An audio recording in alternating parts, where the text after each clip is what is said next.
اس زندگی میں سب سے طاقتور شے دعا ہے۔ دعا ایک دل سے نکلی فریاد ہے، پکار ہے، جسے تڑپ کر، کبھی رو کر، کبھی سجدوں میں اور کبھی راتوں کو اٹھ کر اپنے رب سے ہم مانگتے ہیں۔ جب اس بات کا یقین ہوتا ہے کہ سننے والا ہماری شے رب سے بھی قریب ہے اور ہمیں سن رہا ہے، تو پھر جذبات میں ہمارے آنسو بہتے ہیں، اپنی بے بسی اور محتاجی کا احساس بڑھتا ہے، اور اس ذات پر جتنا یقین ہوتا ہے اتنی ہی ایمان کی پختگی کے ساتھ ہم دعا مانگتے ہیں۔ دعا دل سے اور یقین کی مضبوطی سے مانگی جائے تو ضرور قبول ہوتی ہے۔ انسان جب اللہ کے سامنے دعا کرتے ہوئے رو پڑتا ہے تو وہ قرب کی انتہا پہ ہوتا ہے۔ اس نے ضرور کچھ ایسا کھویا ہوتا ہے جسے اس نے کبھی خوب سنبھال کر رکھا ہوتا ہے۔ کوئی ایسا خواب ہوتا ہے جو اس کی آنکھ سے ٹوٹ کر بکھرا ہوتا ہے، جو اس کے دل کو کرچی کرچی کر کے اس کی روح کو لہو لہان کر جاتا ہے۔ تب انسان بے بسی کے اس مقام پر پہنچ جاتا ہے جہاں اسے اپنے رب کے سوا کسی سے بات کرنا اچھا نہیں لگتا، کیونکہ وہ خدا ہی تو ہے جو دل کی خاموشی کو بھی جان لیتا ہے۔ جب لوگوں سے جڑی امیدیں ٹوٹتی ہیں تب ہی تو سمجھ آتی ہے کہ اللہ کیوں فرماتا ہے کہ مکڑی کے جالے سے بھی کمزور ہیں دنیا کے سبھی سہارے۔ تب ہی تو سمجھ آتی ہے کہ اللہ کیوں فرماتا ہے کہ میرے علاوہ تمہارا نہ تو کوئی دوست ہے اور نہ کوئی غم گزار ہے۔ انسان کتنا ہی بڑا کیوں نہ ہو جائے، اللہ پاک کے سامنے بچہ بن جاتا ہے۔ کتنا ہی مضبوط کیوں نہ ہو، اللہ پاک کے سامنے سسک پڑتا ہے، کیونکہ وہ جانتا ہے کہ ایک وہی تو ہے جو سنے گا۔ جب تم اللہ کے سامنے روتے ہو تو یاد رکھنا کہ اللہ کو ہر ایک آنسو ہزاروں سمندروں سے زیادہ پیارا ہے، جو تڑپ کی انتہا کو پہنچ کر تمہاری پلکوں سے بہتا ہے۔ اور جب تم اس ذات کے سامنے جھک کر رو دیتے ہو اور دعا کرتے ہو تو وہ تمہاری دعا سنتا ہے۔ وہ واقف ہے تمہارے ہر ایک آنسو سے،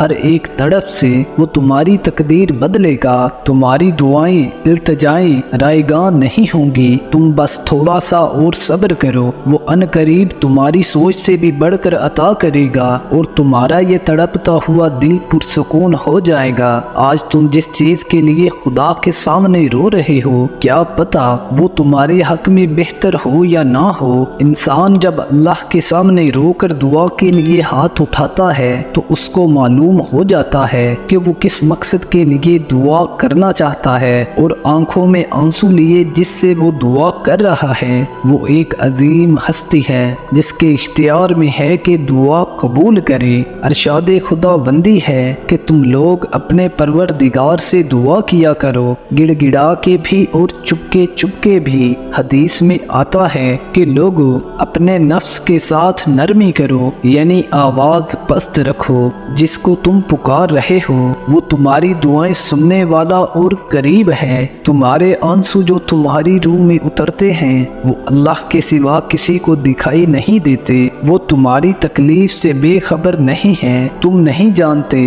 لیکن وہ جانتا ہے کہ تم کتنے اکیلے ہو، کتنی اذیت سہ رہے ہو۔ وہ لوگ جن سے تم امیدیں لگائے بیٹھے ہو وہ نہیں جانتے کہ درد کی شدت کیا ہے۔ ان کو اس سے کچھ فرق نہیں پڑتا کہ تم کس مشکل گھڑی سے گزر رہے ہو، لیکن ایک وہی خدا ہے جو تمہاری بے بسی سے واقف ہے۔ لوگ تو بس آپ کی بے بسی کا تماشا دیکھتے ہیں۔ جن راستوں پر اللہ تمہیں لے کر جاتا ہے ان راستوں پر تم اکیلے نہیں چلتے بلکہ وہ تمہارے ساتھ چلتا ہے۔ جب وہ غم کے حالات پیدا کرتا ہے تو وہ تمہیں ان حالات سے لڑنے کی ہمت بھی دیتا ہے۔ وہ نہ تمہیں خوشی میں تنہا چھوڑتا ہے نہ غم میں۔ وہ جو زمین و آسمان میں موجود ہر شے کا حساب رکھے ہوئے ہے وہ تم سے غافل کیسے ہو سکتا ہے؟ وہ تمہاری دعائیں، التجائیں کیسے رد کر سکتا ہے؟ یاد رکھو ایسا کچھ بھی نہیں ہے جو تمہارے رب کے اختیار میں نہ ہو۔ کوئی ایسا کام نہیں جو وہ کرنے پر قدرت نہیں رکھتا۔ کائنات میں کوئی ایسا زخم نہیں جسے اللہ بھر نہیں سکتا۔ یہی تو خود شناسی ہے کہ اللہ کے اختیار کو سمجھ جانا، پھر جو دل چاہے اس سے مانگ لینا۔ دعاؤں سے فوراً معجزے تو نہیں ہوتے، لیکن دعائیں آہستہ آہستہ تمہارے لیے اسباب بناتی ہیں اور پھر تمہیں اس مقام تک لے جاتی ہیں جہاں نا کی گنجائش نہیں رہتی۔